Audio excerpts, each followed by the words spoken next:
ఆదికాండము 32వ అధ్యాయము. యాకోబు తన త్రోవను వెళ్ళుచుండగా దేవదూతలు అతనిని ఎదుర్కొనిరి. యాకోబు వారిని చూచి, ఇది దేవుని సేన అని చెప్పి ఆ చోటికి మహానయీము అని పేరు పెట్టెను. యాకోబు ఏదోము దేశమున అనగా శేయీరు దేశముననున్న తన సహోదరుడైన ఏశావునొద్దకు దూతలను తనకు ముందుగా పంపి, మీరు నా ప్రభువైన ఏశావుతో, ఇంతవరకు నేను లాబానునొద్ద నివసించి ఉంటిని, నాకు పశువులు, గాడిదలు, మందలు, దాసదాసి జనమును కలరు.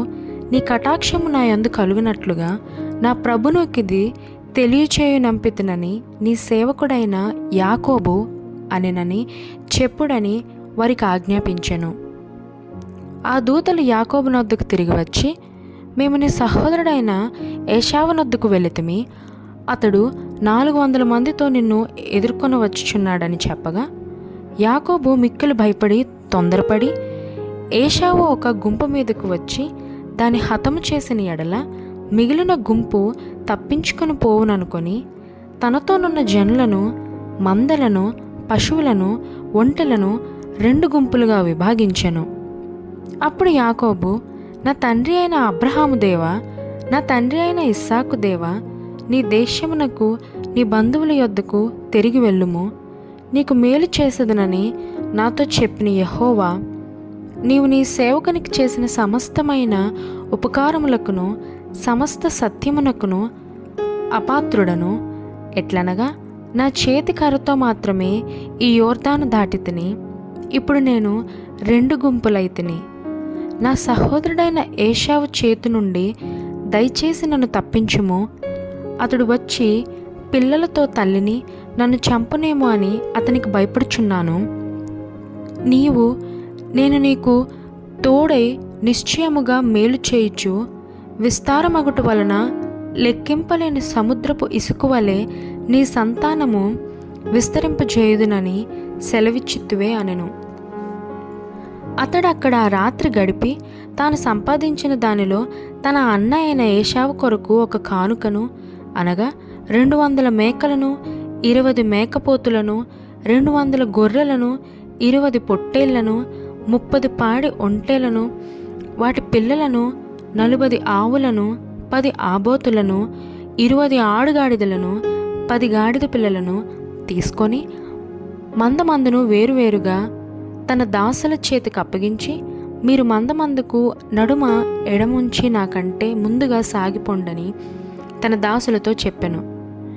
మరియు వారిలో మొదటి వానితో, నా సహోదరుడైన ఏశావు నిన్ను ఎదుర్కొని, నీవెవరి వాడవు, ఎక్కడికి వెళ్ళుచున్నావు, నీ ముందరనున్నవి ఎవరివని నిన్ను అడిగిన ఎడల, నీవు, ఇవి నీ సేవకుడైన యాకోబువి, ఇది నా ప్రభువైన ఏశావు కొరకు పంపబడిన కానుక, అదిగో అతడు మా వెనుక వచ్చుచున్నాడని చెప్పమని ఆజ్ఞాపించెను.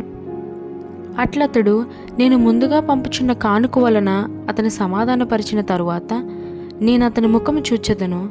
అప్పుడు అతడు ఒకవేళ నన్ను కటాక్షించుననుకొని, మీరు ఏశావును చూచినప్పుడు ఆ చొప్పున అతనితో చెప్పవలననియు, మీరు, ఇదిగో నీ సేవకుడైన యాకోబు మా వెనుక వచ్చుచున్నాడని చెప్పవలననియు, 2వ వానికిని 3వ వానికిని మందల వెంబడ వెళ్ళిన వారికందరికీ ఆజ్ఞాపించెను.